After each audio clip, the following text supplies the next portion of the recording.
My family by Black/Caribbean/cult culture was known for their natural beauty, so we had replaced the original family that held that title, and the downfall was legendary. Not a good thing, just it was that huge.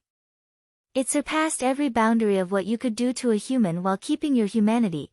Well, I guess it makes sense, these people were no longer humans. This family of some of the most beautiful light-skinned people in the world were casted to be the sex slaves of the cult, the lowest position anyone could be damned to be given. I guess there is always another side to things. In a short while I will tell you how I remember them, how the leader got their powers and protection was giving human to demons. I can't remember their names, the demons, I mean. They then slept, the kinder word, with the victims while the demons slept with them too at the same time, like together in some weird orgy. I didn't know what was going on for a long time, as you can imagine, but I did witness everything that was happening. It was a show of power, but what made me hate my family was the looks on their faces. Just like everyone else was admiration. Back to what I was saying before, my cousin had it better than me. She was glowing, literally glowing, but me, I was never allowed shine.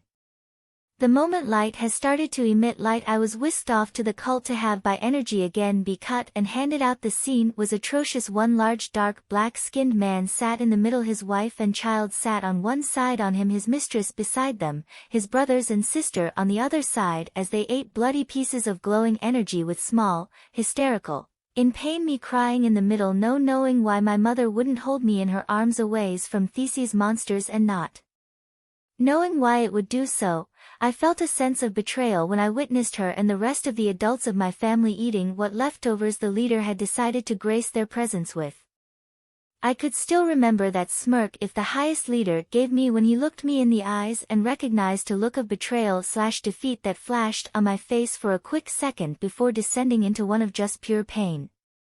This happened often right alongside the abuse my own mother put me into. See, the cult has a set of rules that special people like my family had refused to acknowledge me, as we're not meant to be harmed, for we were meant to be married off into the quote-unquote royal family. So even though she hated me for being born a girl, I had some use, because girls were defined for their beauty, so if I could contribute a lot then my rank rose. Right, wrong. My mom had a gift too. I don't know if this was just lies, but she always said that she was the quiet/good girl at school who all the boys wanted, that she barely had any female friends herself, only those who were friends of her siblings, and if fear of her becoming a force to reckon with, the women of the island were taught they have to be rid of her, placing such spells and poisons in her food waiting for her demise.